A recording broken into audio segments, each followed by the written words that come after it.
all, hope you're all good. Welcome to my channel Sri World of Coding.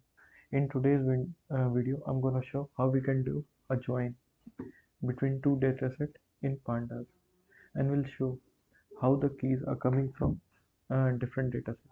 So we have two datasets, customer.csv and orders.csv. So let me run this cell. So here you can see in customer.csv we have columns customer ID, first name, last name, age, and country. Similarly, we have another dataset orders.csv. So it has the columns order ID, item, amount, and customer ID. So if you are aware how we can merge two columns in using pandas, let me show you. This is the documentation page for it. So here you can see what it takes. It takes data frame dot merge. Okay, let me copy paste. Okay.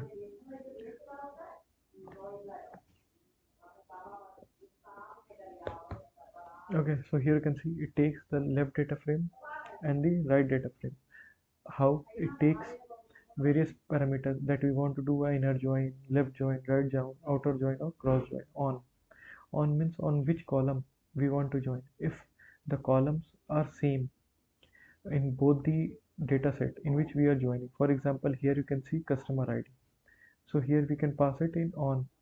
Then we can pass left on and right on if the column names are different. We can also pass the index values on which index we want to join. Sort means we want to sort the values of the joining column in hexalogical order. Similarly, we have indicator column. So this is an important parameter which helps in determining whether this value is being retrieved from the left dataset or the right dataset. So let me show you. We will use df.merge. So this is our first data frame. We will be joining on second data frame, that is df1. Okay, so if you press on enter, you can see all the columns merge. So it uses its intelligence that it is used to join. By default is inner, and it automatically picks whether on which column we want to join. So let us also pass how equal to inner.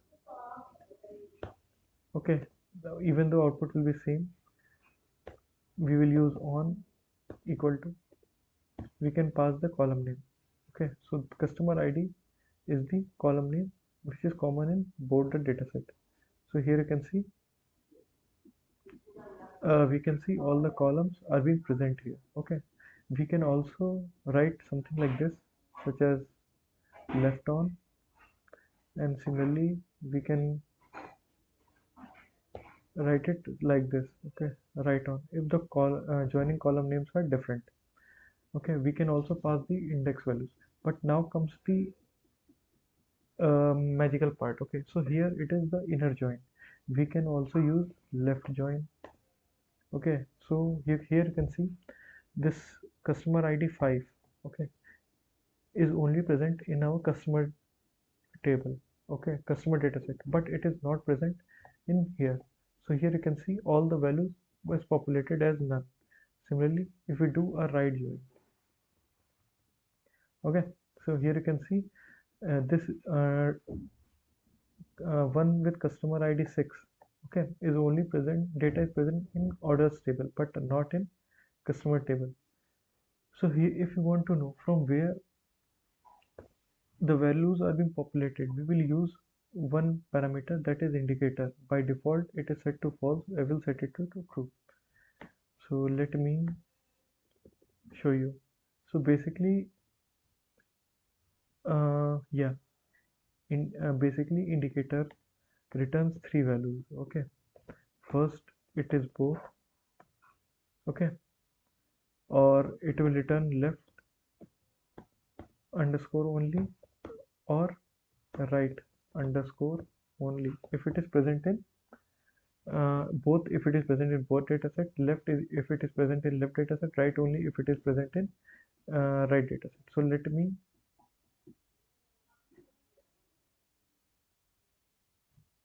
okay what is this? Okay, I will set it to true. Yeah. So here you can see it automatically adds one column name underscore merge. Okay, and here you can see it return the value both. This means the retrieved value of customer on basis of customer ID is present in both the dataset. If I change it to left join, okay, here you can see one. You can see it differences here. Left only has been present. Okay, because the customer ID 5 is present in the left dataset, not in the right. That's why the columns which are coming from left datasets are being populated, and null is being populated on uh, columns which are present on the right dataset. Similarly, if we click on right, if we are doing a right join, so here you can see right only is being present here. Okay, so here you can see what's the importance indicator parameter gives if you want to visualize how the columns are being joined and from where the data is being coming from. We can also use uh, cross join. Okay, um, so let me remove all these parameters. So here you can see a cross b is being done on all the values. Okay, so here you can see in cross join what happens. One uh, one row is being multiplied with all the rows being present here. So for example, first is 4, 4, 4, 3, 1, 2, 6. So here you can see 4, 4, 3, 1, 2, 6. Similarly, the row 2 will be multiplied with this. So our main motive of this video was to show how what's the significance of indicator parameter in merge. So hope you enjoyed the video. Kindly like and subscribe to my channel. Have a nice day.